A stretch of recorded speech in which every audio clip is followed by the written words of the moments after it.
Dave Chaffee versus Georgi Tsvetkov. I just think that Dave looks stronger. His hand looks solid, and eventually it's going to start opening up. The question is, in what round does it happen? If Georgi's not careful, Dave could go up 2 or 3 rounds. Dave has to come up and push before round 3. When it comes to hand and wrist positioning, Georgi has had it every time. If you watch him against Devon, he had great control. I think Dave is the underdog. I'd say 55-45 for Georgi. Devon Larratt versus Corey West. I think we are going to see a better version of Devon. He's going to be better 15 pounds later. He's going to be 285 or 287 pounds. I'm telling you, this man is not human right now. He looks awesome. His left arm is probably not as good as his right. It doesn't need to be. Devon is very strong right now. I saw it when he's gripping up with these people left-handed. Corey leaves all kinds of doors and windows open. He's got a great lane, great power. He's good, but I don't think he can win 3 times against Devon. Corey is not amazing at the highest level. Corey doesn't possess the ability to out-angle, out-leverage, and top-roll. Corey is usually stronger than his opponent, and the opponent is the one trying to take position from him. So, luckily for Corey, he'll be in a better situation. Devon will be looking to manipulate in order to stop the match, and Corey has to keep the lane closed, under control, and safe. He needs to make sure he doesn't grip too much before the match, go right to the set grip, and ensure that Devon doesn't get the chance to swing and move, which is very tough over the long haul. Devon might be strong enough in a hook after he knocks just a little bit off of Corey. So, I'm rooting for Corey, I'm rooting for the USA, but I think it's 80-20 for Devon. Cody Merritt versus Evgeny Prudnik. This is a tough one. There was a time Prudnik would have been a heavy favorite in my eyes, but he's definitely not the Prudnik of 2-3 years ago. There is a version of Prudnik that comes in and wins this pretty easy. Not easily, but wins. But if he's not, Cody is going to fire off. I'll be rooting for Cody, but this is dangerous territory. Prudnik is better than he's shown lately. There was a time when Prudnik was the dude. He can get back there. Prudnik could be dangerous.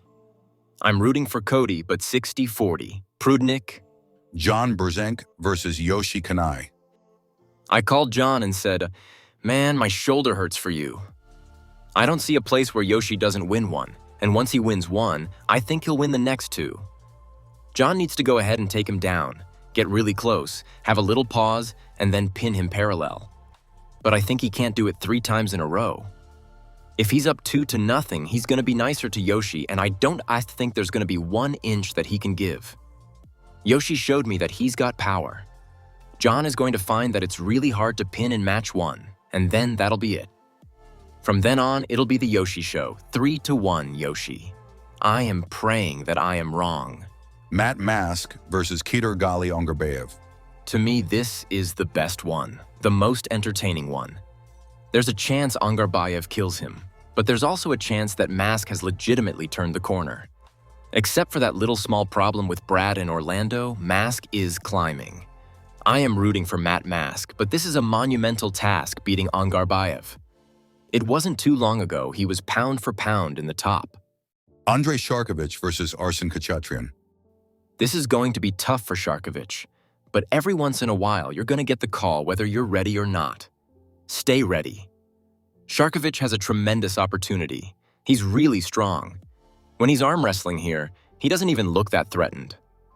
I hope Sharkevich is successful because he's put in a lot of work, but definitely an uphill battle. I think he's an underdog. Craig Tullier versus John Therrien. If you're not careful, Craig looks like the overwhelming favorite. But I'm telling you, this John Therrien dude, this guy is amazing. This guy is strong. Craig's gonna have to pack a lunch to beat this kid. This kid is strong. This kid doesn't even know how to really arm wrestle left-handed. John Therrien is going to give Craig hell. This is 50-50. The US really needs this win. Sarah Backman versus Jocelyn Brisson. When I see Sarah lose to Gabby, I feel like that's so close. If Sarah was just a little bit stronger, Gabby is crazy arm strength. So Sarah can win. I'm looking at Sarah every day training. For some reason, I think Sarah's gonna win even though Jocelyn is strong. Janis Amolins versus Mindaugas Tarasaitis. This is the whole Todd Hutchings, John Brzenk thing. For much of their lives, it was John Brzenk over Todd. And about Janis and Mindaugas, throughout their youth, coming up, I think Mindaugas saw Janis as a hero, a mentor-type figure he wanted to be. But now, just as Toddzilla has perhaps surpassed John Brzenk, I think we're going to see the same with Mindaugas. I believe Mindaugas is going to beat Janis. Hunter Noffz versus Valen Low. I don't know Valen Low well enough, but I think North America needs guys like Hunter Noffz. What a time for him. What an opportunity. If you really could put yourself on the map as a legitimate title contender and you live in the United States, you're in good company. That is good company right now, and I am rooting for Hunter. Cody Wood versus Joseph Meranto. I have no clue except a lot of guys that I have a lot of respect for really love Cody Wood, and they're wishing that he does well. I will go with Cody Wood. Good luck.